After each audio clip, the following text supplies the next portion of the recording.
Akashvani eight 90। मैं रायगढ़ से Priyatosh Mukherjee. Akashvani all India radio का महत्व बहुत अधिक है। यह भारत में सूचना, शिक्षा और मनोरंजन का एक महत्वपूर्ण स्रोत है।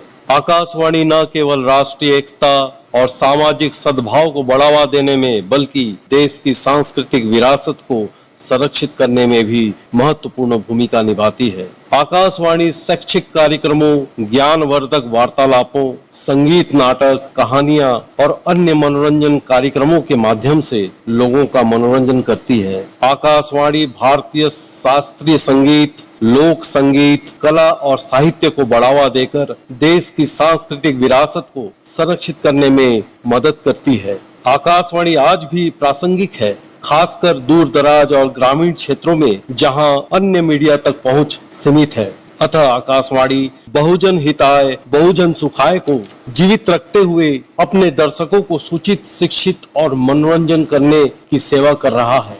विरासत के संरक्षण से लेकर नवाचार को बढ़ावा देने तक आकाशवाणी निरंतर जानकारी, प्रेरणा और सशक्तिकरण प्रदान करता रहा है। स्वतंत्रता संग्राम से लेकर नए भारत के निर्माण तक आकाशवाणी देश के विश्वसनीय ध्वनि क्षेत्र के रूप में प्रतिष्ठित है। नमस्कार।